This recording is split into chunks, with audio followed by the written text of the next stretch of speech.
The interference on Channel 9 grew thicker, like the radio waves themselves were freezing in the air. I slowed down to 30 miles an hour. The blizzard on Interstate 81 in Pennsylvania had turned the night into a solid white wall. And then the voice on the radio changed. The static was gone. He's slowing down. Mile 132. Prepare the left side. It wasn't a warning for me. It was coordination. I glanced into the side mirror, expecting to see headlights coming up to pass. But instead of light, I saw something dark drop onto the roof of my trailer with a dull, heavy thud. The cab shuddered. In the rearview mirror, through the curtain of snow, a face appeared, hanging down from above. It was covered by a ski mask. The eyes were fixed directly on me. These are 3 true scary stories about warnings over the radio. Interstate 40 in New Mexico is hundreds of miles of nothing. Just asphalt, dust, and the occasional tumbleweed rolling through your headlights. That night I was hauling a load of auto parts from Albuquerque to Flagstaff. It was a Tuesday, around 2 in the morning. Traffic was almost non-existent. I've been a truck driver for 14 years. I'm used to the isolation. Most nights I listen to audiobooks or just the low hum of the diesel engine. The CB radio is always on Channel 19, the standard for drivers in the US, but I keep the volume low. At mile 108, the radio crackled to life. A sharp burst of static made me reach for the volume knob. Anybody heading west on I-40? Come back. The voice was low, with a heavy southern accent. I didn't respond. I rarely get into conversations unless it's about road conditions. A minute later, another voice answered. Younger. Nervous. Yeah, I'm westbound. Mile 115. What's going on up there? Listen close, brother, the first voice said. Big pileup at mile 90. 2 semis and a car. Roads completely blocked. Cops aren't there yet, but everything's stopped. Take exit 96.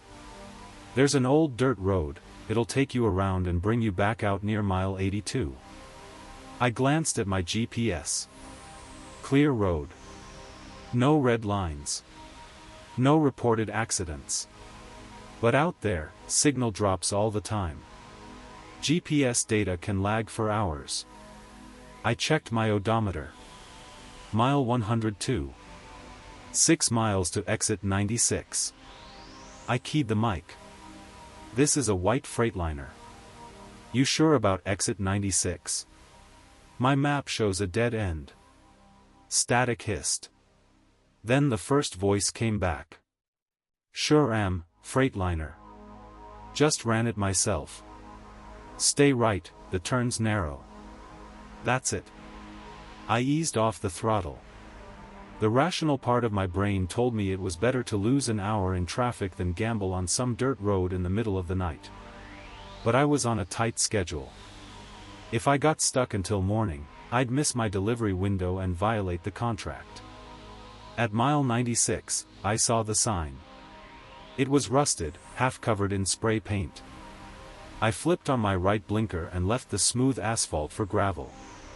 The shaking started immediately. Dust rose in thick clouds behind me, killing what little visibility I had. I drove about 2 miles into complete darkness.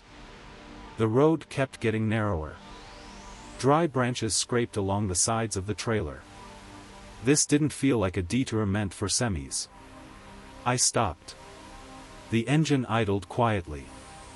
I decided to back out before I got stuck for good. That's when the radio crackled again. He took the turn. White Freightliner. He's on the trail. Same southern accent. But now there was nothing friendly in it. I froze. My hand hovered over the gear shift. They weren't talking to me. They were talking about me. Copy that. I'm closing in from behind, the younger voice replied. I looked in the left mirror. Nothing. Then the right. About 200 yards behind me, where I had come from, two powerful floodlights snapped on. They blocked the only way back. My pulse spiked. I slammed the accelerator, trying to push forward, hoping to find a place wide enough to turn around. Gravel sprayed from under the tires. 300 yards ahead, my headlights caught something in the darkness. A vehicle. Parked across the road. An old school bus. No windows. No plates. Figures began stepping out from behind it. 3. Maybe 4. They moved slowly. One of them held something long and metallic in his hands. "Freightliner, kill the engine. We'll check the cargo and you'll be on your way," the voice said over the radio. It was a trap. Perfectly planned. They tracked lone trucks, staged fake conversations over the CB, and funneled them into dead zones. I didn't shut off the engine. There was no time to think. I couldn't go forward. Behind me, the vehicle with the floodlights was closing in. But I was sitting in 40 tons of steel. I threw the truck into reverse. Floored it. The rig roared backward, smashing through brush and branches. I was driving blind, guided only by the blinding lights behind me. The vehicle started honking. They hadn't expected me to charge straight at them in reverse. A second before impact, the floodlights jerked sideways. It was a heavy pickup truck. It veered off into the ditch to avoid being crushed under my trailer. I burst back onto the asphalt of I-40, barely keeping the trailer from flipping. I slammed it into gear and sped east, putting as much distance as possible between me and that road until the speedometer needle hit its limit. I didn't call the police until an hour later. They checked mile 90. There was no accident. The next morning, patrol units inspected exit 96. They found my tire tracks. And the tracks of a heavy pickup. But there was no bus. No people. Nothing. I thought that experience had taught me never to trust the radio. But a year later, I learned something worse. Sometimes the danger isn't coming from the people waiting ahead of you. Sometimes it's already right beside you. Eisenhower Pass on Interstate 70 in Colorado is one of the most dangerous stretches of road for truck drivers in the country. Steep climbs. Sharp descents. Thin air. Weather that can turn on you in minutes. It was November. I was hauling 30 tons of steel coils. On a descent like that, the most important thing is not to overheat your brakes. You rely on engine braking, keep the transmission in a low gear, and stay fully focused. One mistake out there can cost you your life. Snow had just started falling. I passed through the tunnel and began the descent. The CB had been quiet for most of the drive. But at mile marker 210, a voice cut through the static. "Help, anyone. My car broke down. I'm freezing." It was a woman's voice. Weak. Shaking. I reached for the mic. "Where are you located?" "Come back. Mile 215. White sedan on the shoulder. Please. I'm really cold." I marked the location in my head. 5 miles ahead. A steep downhill stretch. I couldn't just stop abruptly with that kind of load, but I figured I could ease onto the shoulder if I saw her car, at least get her into the warm cab while waiting for roadside assistance. The snowfall intensified. The wipers struggled to keep up. I passed mile 212. 213. I kept scanning the right shoulder. At mile 215, there was nothing. No white sedan. No tire tracks in the snow. Nothing at all. I just passed 215. "You're not here. You sure about your location?" I said into the CB. The reply came instantly. But the tone had changed. The fear was gone. The trembling was gone. The voice was flat. Cold. You drove past me. But that's okay. Your coffee's gone cold. A chill ran down my spine. I glanced at the cup holder. My travel mug was open. And the coffee inside had gone cold a while ago.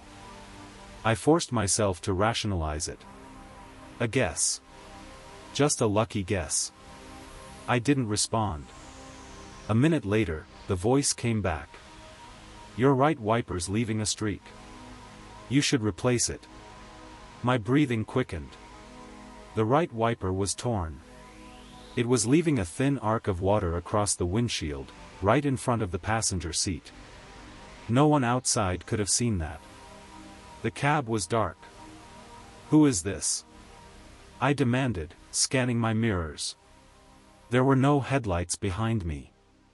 The highway was empty. You have a brake issue, the woman said calmly. Your airline is damaged. You need to stop.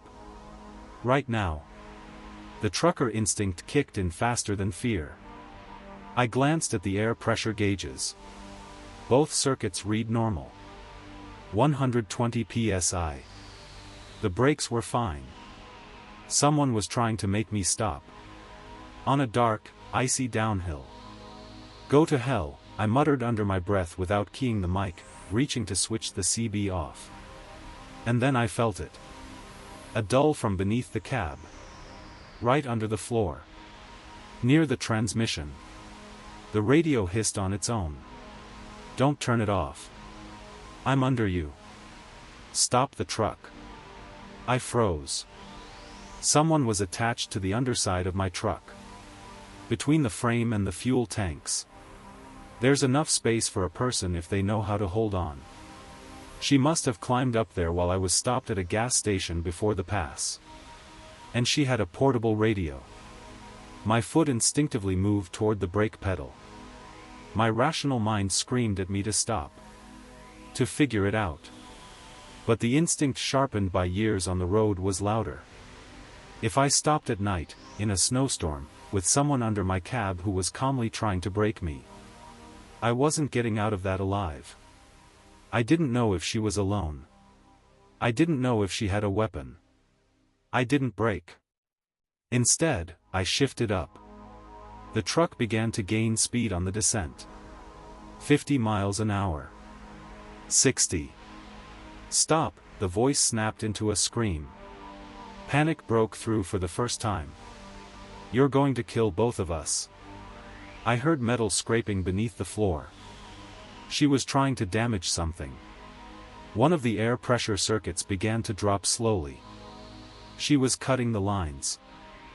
I switched on the hazard lights and kept going, guiding the truck through the curves. I needed light. I needed people. I needed somewhere I wouldn't be alone. 10 minutes passed. It felt like an hour. Then I saw it. Lights. A truck stop in Silverthorne.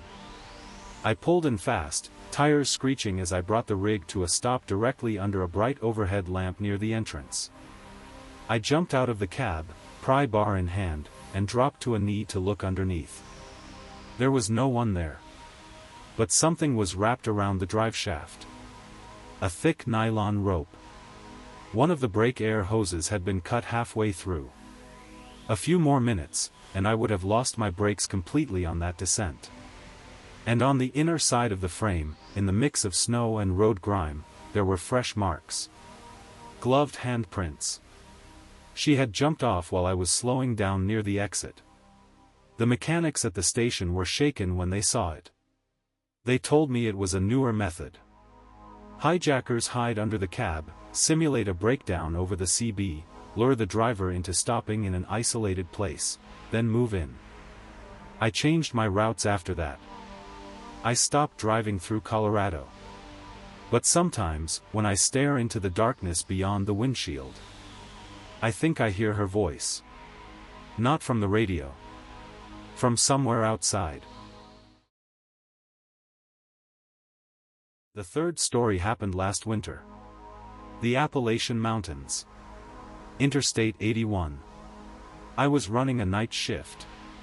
Heavy snowfall, almost zero visibility. The road had turned into a white tunnel, lit only by my headlights. The CB had been silent for hours. To keep myself awake, I occasionally keyed the mic and said random things into the void, just to check the signal. Radio check. How's the weather up north? Silence. Only static. Then, about 3 seconds later, the radio came alive. Audio check. How's the weather up north? It was my own voice. An echo. That happens sometimes, atmospheric bounce, signal reflection off a repeater. I didn't think much of it.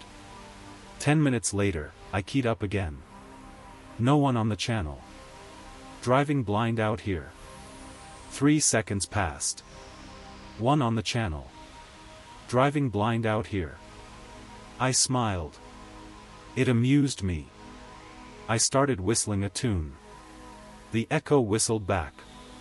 It almost felt like I wasn't alone in that frozen emptiness. I yawned. Rubbed my eyes.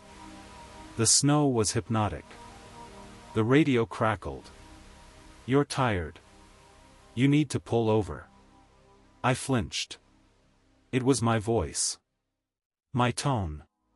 But I hadn't said that. I stared at the dashboard. My heart began to beat faster.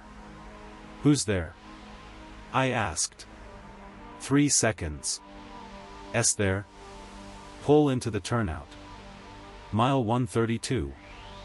That wasn't an echo. Someone was recording my transmissions and stitching them together. Or perfectly mimicking my voice. Knock it off, I growled into the mic. The response came instantly. My voice. But completely flat. Emotionless. He's slowing down. Mile 132. Prepare the left side. That's when I understood. This wasn't a prank. They knew my position. They were waiting for me. I checked the side mirror, expecting to see headlights coming up fast. Instead, I saw something dark drop onto the roof of my trailer with a heavy, hollow thud. The cab jolted under the weight. In the rearview mirror, through the thick snowfall, a face appeared, hanging down from above. A ski mask. Eyes locked directly onto mine. Someone had jumped from the overpass I'd just driven under. Straight onto my truck. The radio spoke again. In my voice. You shouldn't have looked. The man on the roof started slamming something heavy against the passenger side window. Crack. The glass splintered. I floored the accelerator. The truck fishtailed on the snow-covered road. The trailer swung wide, nearly jackknifing. I fought the wheel, praying the tires would hold traction. The blows kept coming. The glass began to crumble. I saw a gloved hand reaching down toward the door lock. I slammed the brakes. Then immediately hit the gas again. The cab lurched violently. For a split second, he lost his balance. That was enough. I started swerving across lanes, risking a rollover. At 65 miles an hour on black ice, it was suicide. But stopping meant certain death. After about a minute, I heard a dull impact behind me. I glanced in the mirror. A dark shape lay sprawled on the white snow, quickly swallowed by the blizzard. I didn't stop. Not until morning. Not until I reached a fully lit terminal yard outside New York. When daylight finally came, I climbed out to inspect the truck. The passenger window was shattered. But that wasn't the worst part. I walked around to the driver's side. On the frozen grime just below the window, there were 2 clear handprints. Pressed into the dirt. Fingers pointing downward. Whoever had been on the roof hadn't been trying to get in through the passenger side. He had been distracting me. While I fought to keep control of the truck, someone else had been hanging right above my head. Looking in through my window. I never turn on the CB at night anymore. If you were driving down an empty road and heard a warning about a crash ahead, or a desperate call for help, would you stop? And if you did, how sure would you be that the voice on the radio belonged to a human? Rain hammered against the windshield so hard the wipers couldn't keep up. My truck was sunk in mud up to the axles. All around me was the pitch-black darkness of a Pennsylvania forest. The engine had died 3 minutes ago. I sat frozen in my seat, barely breathing, gripping a pry bar in my hand. From the CB speaker came a steady, rhythmic hiss of static. Then a voice broke through. Distorted. Quiet. But completely calm. I know you're not asleep. Open the door. At that exact moment, the truck shifted slightly. Someone had stepped onto the driver's side step. 10 inches from my face, on the other side of the rain-slicked glass, a dark shape appeared. The metal door handle slowly, with a faint creak, began to move downward. The click of the lock sounded like a gunshot. These are 3 true scary stories about warnings over the CB radio. I've been driving trucks for 14 years. Most of that time, I worked night runs. The highway at night is a different world. It has its own rules, its own rhythm, its own silence. The only things tying you to reality are the faint glow of the dashboard and the crackle of Channel 19 on the CB. This happened in late October. I was hauling a load of auto parts from Texas to California. My route took me along Interstate 40 through New Mexico. If you've ever driven there at night, you know what it's like, hundreds of miles of nothing. No towns. No lights. No gas stations. Just a straight ribbon of asphalt cutting through the desert. It was close to 3 in the morning. I was on my 3rd thermos of coffee, but fatigue was catching up to me. My eyes kept drifting shut. I cracked the window to let in the cold desert air and turned up the volume on the CB. Usually, truckers chat at night to stay awake. But that night, the airwaves were dead. Not a single voice for the past 100 miles. Just steady white noise. Then suddenly, the static broke with a sharp click. Westbound traffic, heads up, a male voice said. He sounded tense, slightly out of breath. I-40 West. Be careful. Mile 114, dark semi in the left lane. No lights at all. I almost slammed into it. I glanced at my odometer, then at the GPS. I had just passed mile 120. That meant I was heading straight toward that spot. 6 miles out. I reached for the mic. Copy that, driver. Thanks for the warning. Is it on the shoulder or in the lane? No reply. Just static. I shrugged. Signal drops all the time out there. I eased off the throttle, dropping from 70 to 55 miles per hour, and moved into the right lane. I switched on my high beams. The headlights carved out nothing but dry brush and wind-blown dust. 2 minutes passed. Mile 117. The radio came alive again. Same voice. Anybody copy? I-40 West. Mile 114.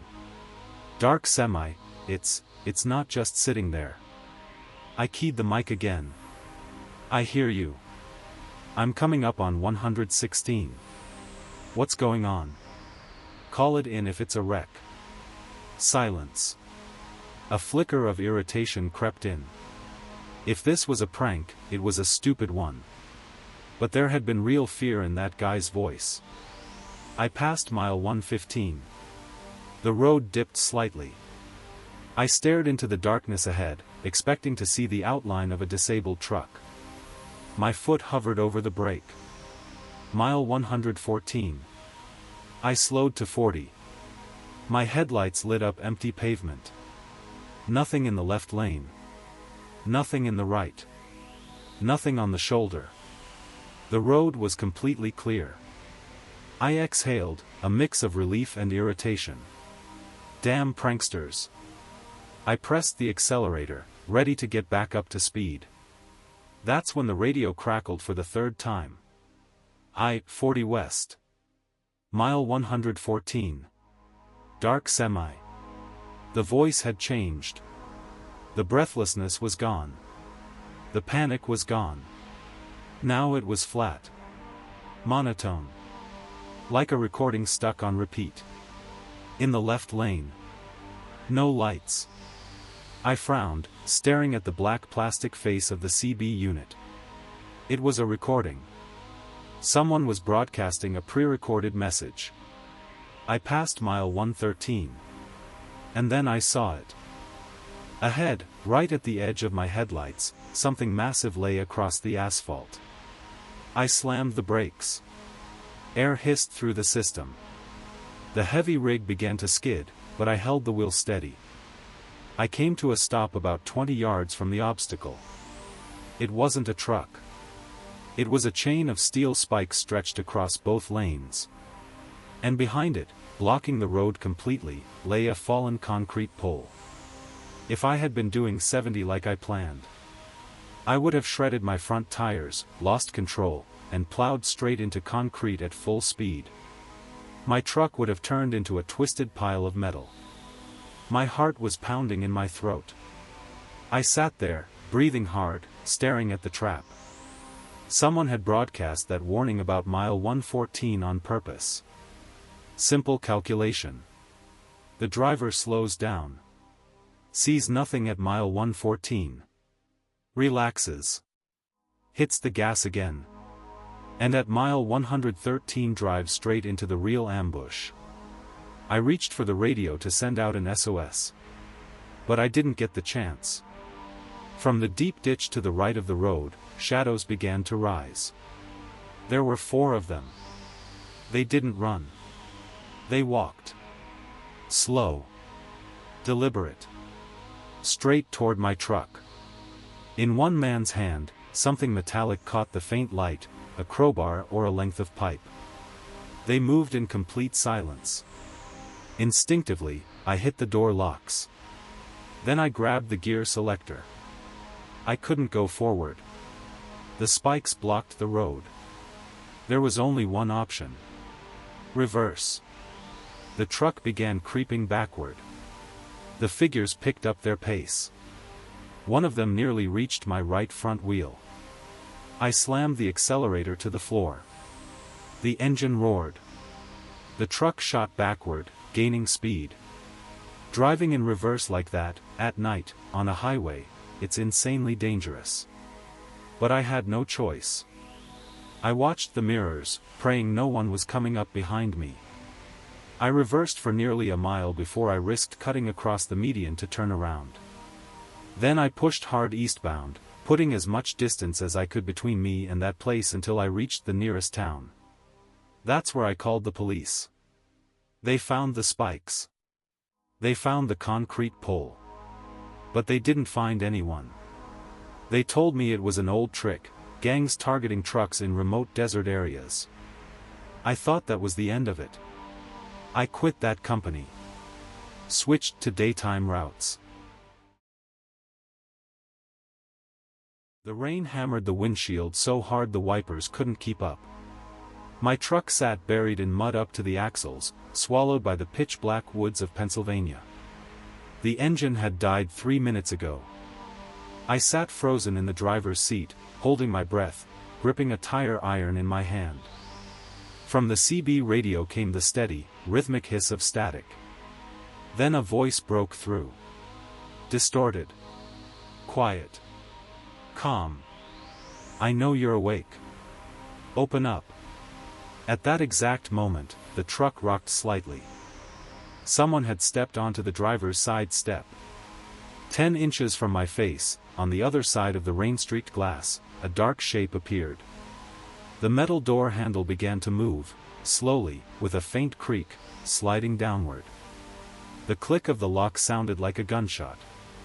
These are 3 true scary stories about warnings over the radio. I've been driving trucks for 14 years. Most of that time, I've worked nights. The highway at night is a different world. It has its own rules, its own rhythm, its own silence. The only thing tying you to reality is the glow of your dashboard and the crackle of Channel 19 on the CB. This happened in late October. I was hauling a load of auto parts from Texas to California. My route ran along I-40 through New Mexico. If you've ever driven there at night, you know what it's like, hundreds of miles of nothing. No towns. No lights. No gas stations. Just a straight ribbon of asphalt cutting through the desert. It was close to 3 in the morning. I was on my third thermos of coffee, but fatigue was catching up with me. My eyes kept drifting shut. I rolled down the window to let in the cold desert air and turned up the volume on the radio. Usually, truckers talk through the night to stay awake. That night, the airwaves were dead. Not a single voice for 100 miles. Just white noise. Then, suddenly, a sharp burst cut through the static. "Attention westbound traffic," a man's voice said. Tight. Slightly out of breath. I-40 West, be advised. There's a dark semi sitting in the left lane at mile marker 114. No lights. I repeat, completely dark. I almost slammed into it.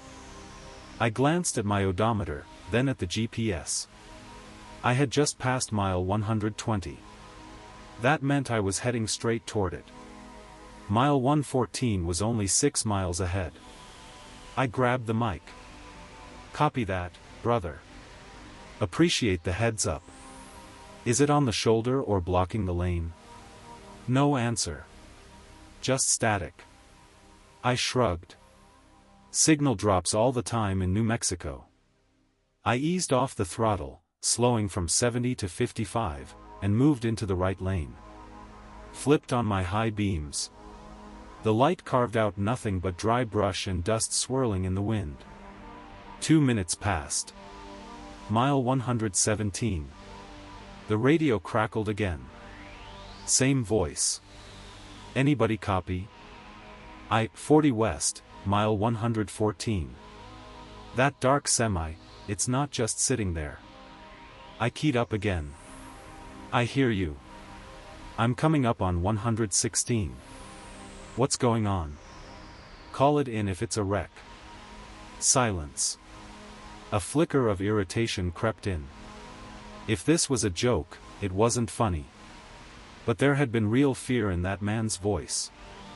Mile 115. The road dipped slightly. I stared into the darkness ahead, expecting to see the outline of a dead truck. My foot hovered over the brake. Mile 114. I slowed to 40. Empty asphalt. Left lane. Right lane. Shoulder. Nothing. The road was completely clear. I exhaled, a mix of relief and annoyance. Damn prank. I pressed the gas, about to bring it back up to speed. That's when the radio came alive for the third time. I-40 West. Mile 114. Dark semi. The voice had changed. No breath. No panic. Flat.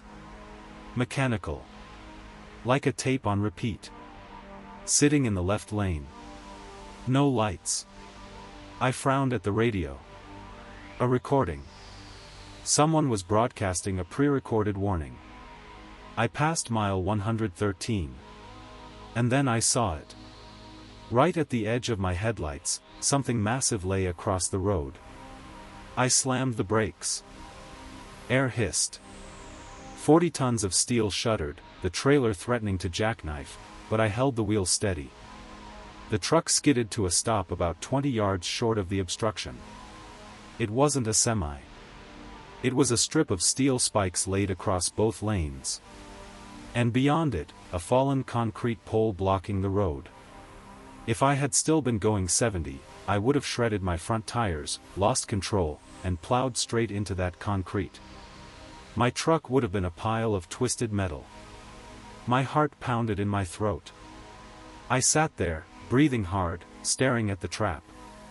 Someone had broadcast a warning about mile 114 so the driver would slow down, see nothing, relax, then hit the real ambush at 113.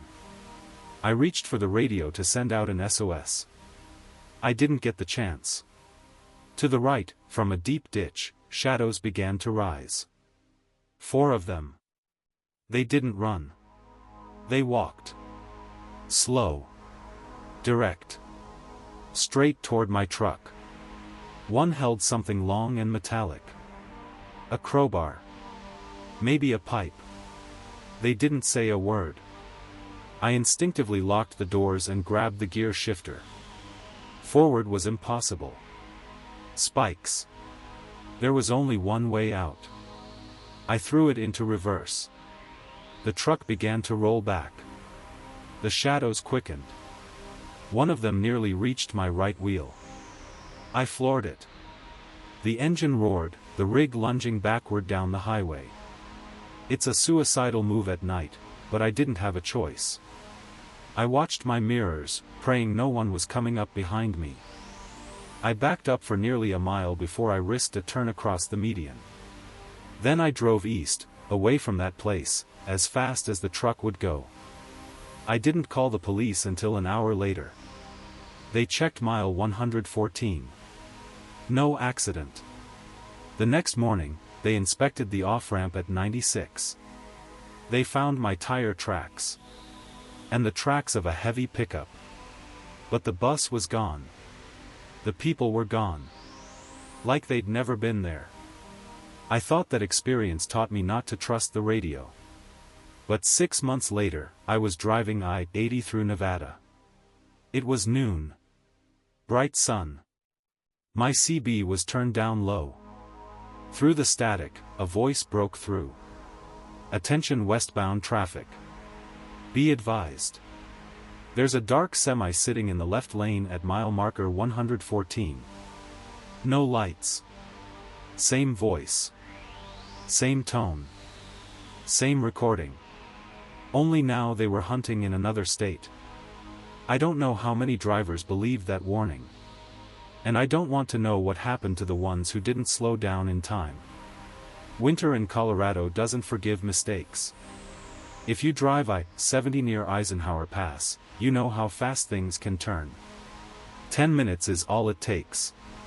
It was January. I was hauling frozen meat from Denver to Utah.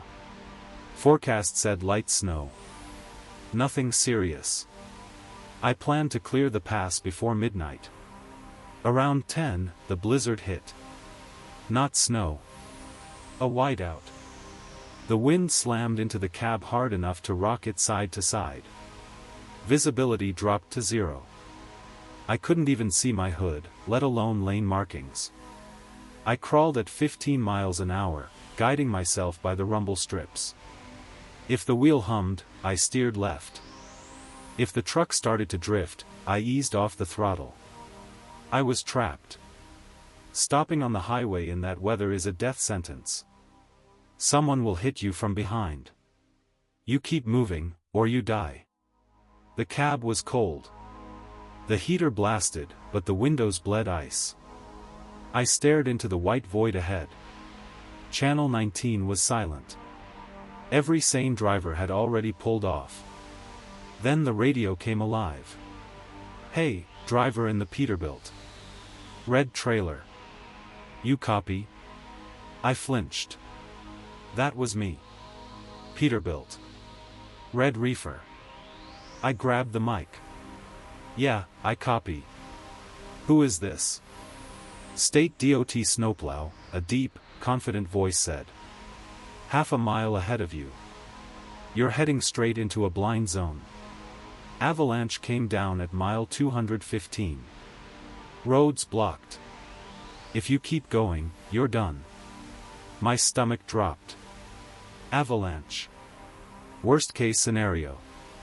Copy that, I said, trying to keep my voice steady. What do you suggest? Stay on my tail, he said. I'll slow down so you can catch me. There's an old service road for power line maintenance. It goes around the slide and takes you straight to a safe turnout. I'll guide you. Relief hit me like a wave. In moments like that, you don't think critically. You just want out. Copy. I'm with you. A couple minutes later, 2 dim yellow lights appeared ahead, flickering through the storm. You see me? The radio asked. Yeah. Got your beacons, I said, easing in behind them. Good. Stay tight. And kill your GPS, it won't help you here. I glanced at the screen. It was already glitching, losing signal. Nothing unusual in the mountains.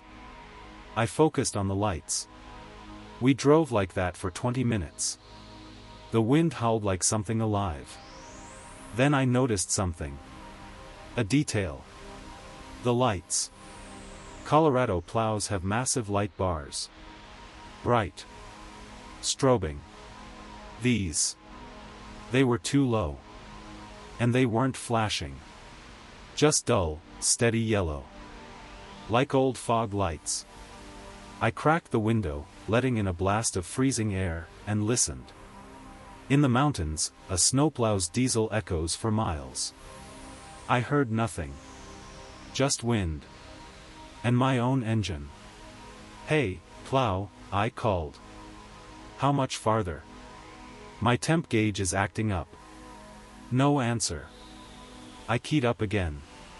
Channel 19, you copy? Silence. The yellow lights ahead stopped. I slammed the brakes, stopping about 30 feet behind them. My heart started hammering. I switched on full high beams. What stood ahead wasn't a snowplow. It was an old, rusted Ford pickup.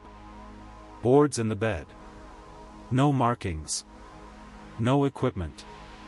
The yellow lights were taped to the rear bumper. And then I saw the worst part. The snow in front of it was untouched. No tire tracks leading forward. The truck hadn't been moving. It had been sitting there. Waiting. A beacon. The radio clicked. Same deep voice. But now, empty of warmth. Kill the engine. Step out of the cab. You've arrived. I checked my right mirror. The wind dropped for a second. The white veil parted. A foot from my right wheels. There was nothing. Just a drop.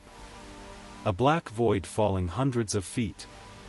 One wrong turn of the wheel, and 40 tons of steel would vanish into it. Whoever was on that radio wasn't guiding me to safety. They were guiding me to the edge. I didn't answer. I shifted into reverse.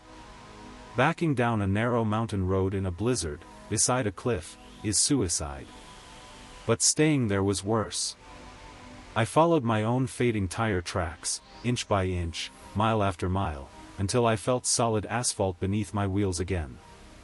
I didn't stop until I reached a lit truck stop. I slept for a full day.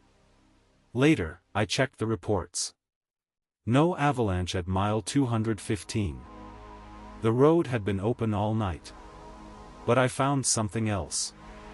An article. 3 years old. A trucker who vanished in a blizzard on I-70. They found his rig in the spring. At the bottom of a canyon. Near an old power line access road. The official report said he got lost in zero visibility. Now I know better. He didn't get lost. He was shown the way. Interstate 81 in Pennsylvania is one long corridor of trees. At night, it feels endless. The woods press so close to the shoulder that branches sometimes scrape across the roof of the rig. I was hauling a load of timber. My schedule was already blown. I'd broken every rule in the book, 16 hours behind the wheel, no real rest. My eyes were bloodshot, my back numb, and the coffee had stopped working hours ago. It was late November. A thick, sticky fog hung over the road, the kind you get in the Appalachians this time of year. It rolled low over the asphalt, forcing me to keep the fog lights on full. The CB was tuned to channel 19. Every now and then, sleepy voices cut through the static. Around 2 in the morning, the radio came alive. Attention, northbound I-81. Mile marker 85, DOT just opened the way station. They're going hard tonight. Pulling everybody in, checking logbooks. I cursed under my breath. My logbook was a complete fabrication. If I got pulled in, the fine would be brutal, and they could sideline the truck. I couldn't afford that. I grabbed the mic. Hey, whoever called that way station, any way around it? A few seconds passed before someone answered. The voice was quiet, slightly raspy. Yeah, there's a way around. At mile 82, you'll see an old turnoff, no sign, just a busted billboard. Take a right there. Dirt road. Go about 5 miles through the woods, it'll spit you out onto Route 11, just past the scale. Locals use it all the time. Copy that. Appreciate it, brother. I started watching the right shoulder carefully.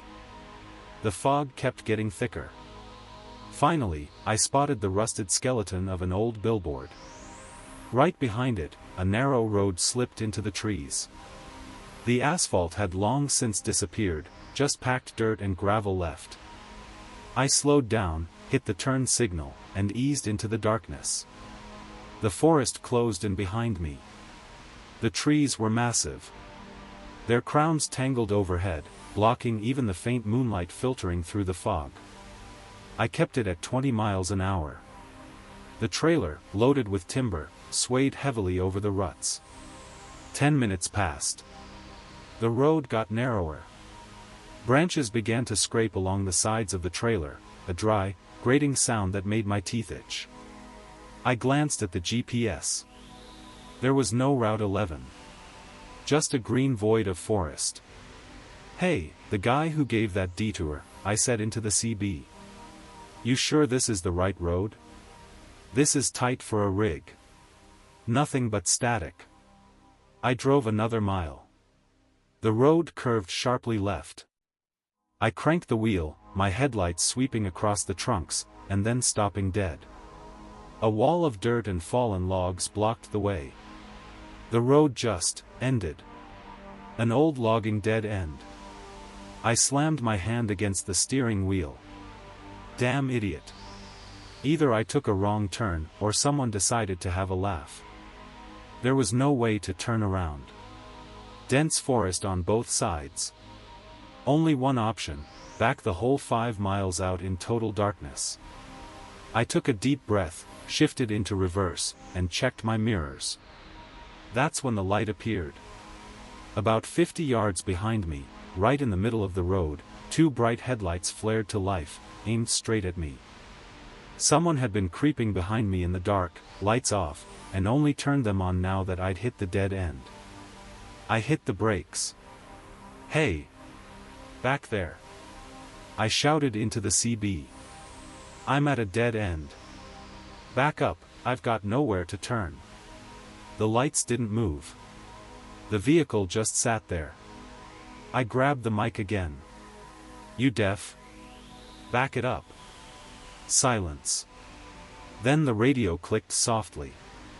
But instead of a voice, all I heard was breathing. Slow. Raspy. It cut clean through the static, like the person was sitting right there in the cab with me. I locked the doors. Checked the windows. All sealed. The headlights behind me suddenly went out.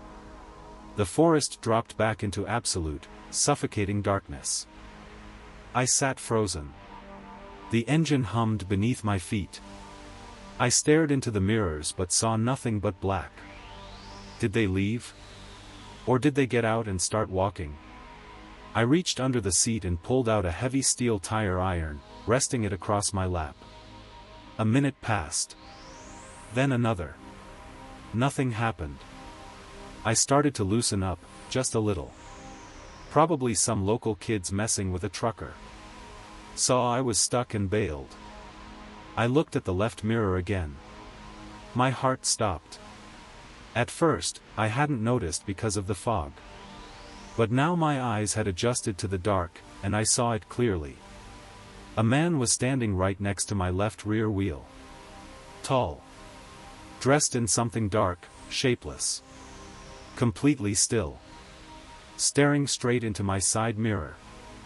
At me. I pressed back into the seat. The CB clicked again. "I know you're not asleep," a quiet, distorted voice said. The truck rocked slightly. He wasn't by the wheel anymore. He had stepped onto the side step of my cab. The light rain that had started 5 minutes ago turned into a downpour. Just inches from my face, on the other side of the rain-slick windshield, a dark shape appeared, a face. I couldn't make out features, only a pale outline under a hood.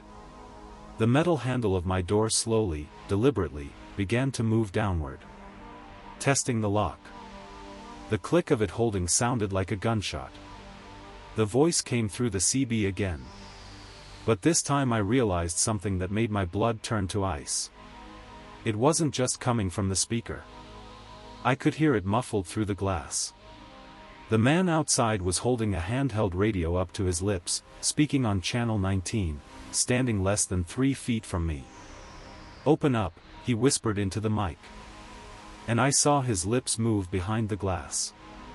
He raised his other hand. Something heavy was clenched in it. A sledgehammer. He drew it back, aiming for the side window. Instinct hit faster than thought. I didn't reverse. I didn't call the cops. I wrenched the wheel to the right, straight into the trees, and slammed the accelerator to the floor. 40 tons of truck lunged forward. The cab smashed through young trees with a deafening crack. The man on the step lost his footing. I heard a dull thud against metal as he fell away. I didn't look back. I forced my way through brush and saplings, tearing through undergrowth until I broke back onto the same dirt road, bypassing the pile of earth. I tore down it at 40 miles an hour, the trailer bouncing so hard the rear wheels lifted off the ground. I kept expecting headlights to reappear in the mirrors. They never did. I shot back onto I-81 and drove north until morning without stopping. Later, at a truck stop outside Albany, I inspected the rig. The entire right side was scraped raw by branches. On the left step, right under my door, there was a deep gouge in the metal. And mud. But the worst realization came later, sitting in the diner with a cup of hot coffee. I remembered the first warning on the CB. About the way station. I walked up to another driver who'd been running the same route about an hour ahead of me. I asked him about the scale at mile marker 85. He looked at me like I was crazy. "What way station, man?" he said. "That place has been shut down for construction for 6 months. There's not even power out there." There had been no inspection. No warning from some helpful driver. The one who put the message on the air, and the one who gave me the detour, were the same person. They sit in the dark. They listen to channel 19. They know what we're afraid of: fines, accidents, shutdowns. And they use that fear to make us leave the safety of the highway. Every time I run a night haul now, I listen to the static on the CB. And sometimes, when it gets too quiet, I remember the sound of that door handle slowly turning. If you heard a warning like that on an empty night road, would you pull off?